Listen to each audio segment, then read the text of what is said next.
Hello everyone, welcome to my channel. My name is Primrose, a 20-something-year-old PhD student at the University of Cape Town.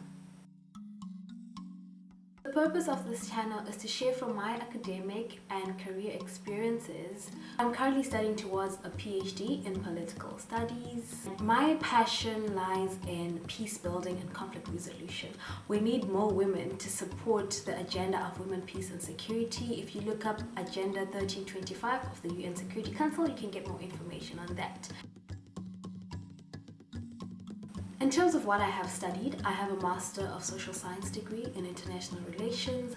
I did an Honours in Gender and Transformation, and my very first university qualification was a Bachelor of Social Science majoring in International Relations, Gender Studies, as well as Public Administration. How did I get here? I remember being that kid who was always interested in looking at books, sitting in on lectures because my dad was a lecturer from when I was very young, and I would sit in there, write my own stuff, listen to what he's saying, not disturb like what a typical 3-4-year-old would do. So I think that's when the whole academic spirit just got into me. But fast forward to primary school, I loved writing poetry. I was so much in love with my languages, and I really enjoyed research that was linked to social studies, which was mostly based on the history of Zimbabwe, looking at Southern African history, as well as international history that included the First, Second World Wars, as well as the Cold War. And by the time I went to high school, I knew that I loved literature, that I loved history, but people always spoke about how people who do arts are dumb. Now, most of you would understand that as a teenager, what society says really gets into you. I was like, no, I can't write for a living. I'm not gonna do arts. I'm not dumb. So I opted to do computer sciences, and I also did business, I also did accounting, did a little bit of art and history, but I tried so much not to immerse myself in there. Thinking about what I wanted to do in university, the IR bug bit me hard. IR is International Relations, by the way. So I was looking at Kofi Annan, African representative at the United Nations, and I was hearing about women like Asha Rose Migiro, who was like an Undersecretary General in the organization, and I was like, wow, this is beautiful. I want to influence policy. I want to speak about Africa and not misrepresent where I come from. I ditched IT, I ditched business, I ditched accounting. I was like, I'm doing international relations. And my dad advised me to do public administration. So that's how I came up with my second major. I've always been someone who is for women's rights. So I also then opted for gender studies as a third major. So international relations, public admin, and gender studies. That's how I made up the majors for my undergrad. I really appreciate the University of Cape Town for urging students to take at least 2 majors. If you're doing a Bachelor of Arts or Bachelor of Social Science, it really grooms you into this well-rounded intellectual. It unlocks your imagination in so many ways, and you get to interact with different fields of academia in a way that just sharpens your mind. It unlocks your imagination. You go through these processes of unlearning and then relearning, of writing and then rewriting. So then after my undergraduate, I had to choose an honors program. So I chose to do my honors in gender and transformation. And it was whilst I was there that I began also doubting myself. I was like, I don't like writing, because academic research and writing at an undergraduate or honors level involves a lot of guidance from academics. That's your lecturers, your tutors and whatnot. And it seems as if what was in my mind, what I was writing on paper, just didn't cut it. I felt constrained, and I told myself that I hated research.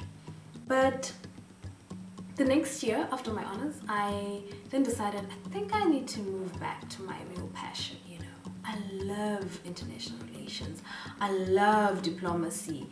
And because I had lived as a migrant in about 3 different countries by the time I finished my honors degree, I wanted to do research on migration policy. So master's was the year of my master's was the year in which I really grew as a researcher. I discovered that I had a passion not only to write, not only to read, but to do research and to own my research. And unlike undergraduate studies where there was a lot of guidance, you're given research questions, same for honors, there were like stipulated guidelines on which topic were available for supervision and whatnot. But here I was in my master's and I was asked, what do you want to do research on? Write a proposal, give it to us, show it to us, present it, and we critique, we give you constructive criticism. And I loved research from there. After my master's, there were no jobs in academia specifically. So I ended up being a freelance researcher for a think tank. I did voluntary work for a faith-based organization. And fortunately, within like a year, I ended up joining a Ministry of Foreign Affairs. That's like the best place to be if you're someone who majors in international relations and you want to be, for example, an ambassador and then escalate to the United Nations and so forth. But those experiences brought me back because I always had to write my reports, write my speeches, do the presentations that I was asked to do based on an agenda. The agenda of the think tank, the agenda of the faith-based organization, the agenda of the government, which is not bad at all. We need structure in the world and you need to move with themes that you're given. But then I felt constrained. Remember, I fell in love with research because I got to do research that I loved for my master's. And then I had to take a step back, immerse myself into situations where I had to do what has been instructed from above.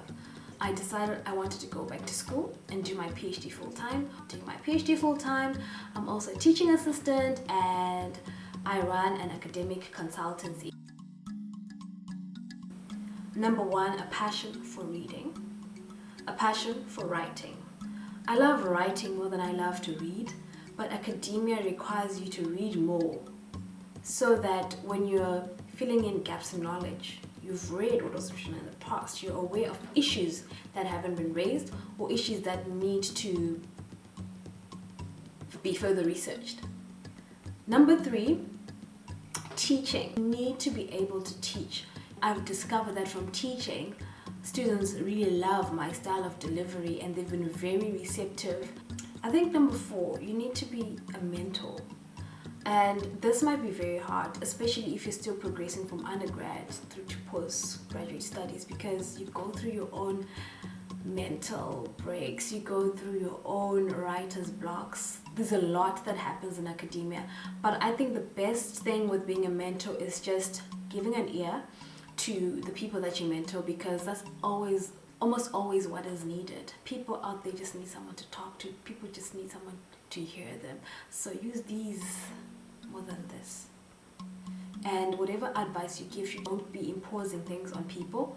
So just maybe telling people how you've done research, how you've gotten out of certain situations. Make sure whatever advice you're giving is legal, please. And if you don't know anything, giving referrals is always the best way to go. You can refer people to lecturers, you can refer people to different student support services. So far I've mentioned reading, I've mentioned writing, I've mentioned teaching, and I've mentioned mentoring. Number five, the big one, research. And I think most of you have heard about the whole publish or perish issue. That's a very real. And the best way to go about it is to try and identify supervisors that nurture their students into researchers. So a supervisor that wants to write with you, a supervisor that is willing to go through drafts of papers that you want to put forward for publication. That's the best way to get into the whole research environment. And they also give you guidance on what are the reputable journals to submit your work to, link you up to conferences, workshops, and the like. So in summary, those are the top 5 skills that I think someone needs to get into academia. And if you find that you've got strengths in almost all of them, and you love your area of study and you want to study just beyond honors or beyond masters, then I think you're cut out for academia. I've said enough, I think, for my first episode. I look forward to engaging with you in future episodes. Welcome suggestions, since I'm just a starter on this platform, and I hope that we'll all enjoy my YouTube journey.